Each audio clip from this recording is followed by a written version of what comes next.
Several ways to extract parameter values to Excel. And one of the ways is to we actually put in this kind of helper function, um, rows, parameter to rows. So what this does is it allows you to query an active model or an entire series of models using wildcards if you want to, and give a list of parameter names that you want to extract as columns. Now, this is going to write the data out. It's not going to write the column headers. And then you can write it to a worksheet and also a target cell address. So I'm going to go ahead and create a worksheet here. And we're going to say this is where we're going to write it. We'll stick this at B5. Now, we're only going to be getting the information to rows. So we can put in here the list of columns that we're interested in.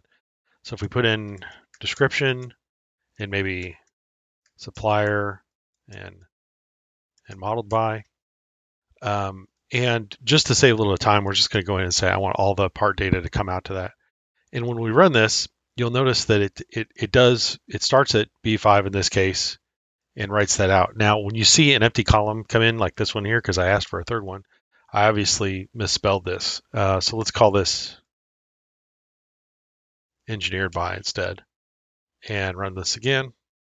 And you'll notice that it's just rewriting that data that's there. So if we come in and we say, you know something, I just want star.asm, any assembly that's in session to do this, you'll notice that it's not clearing out the rest of the data. It's just literally writing over the values that are currently in the speaker.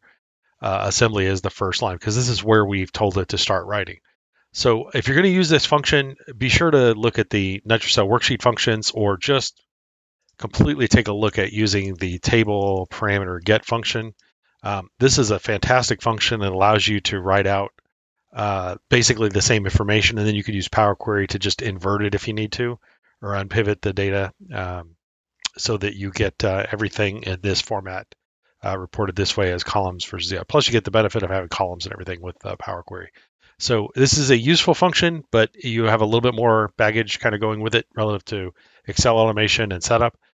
This one uses native tables and may require a little bit extra effort to kind of get it into this format, but we definitely recommend you look at the table option if you're going to be doing this.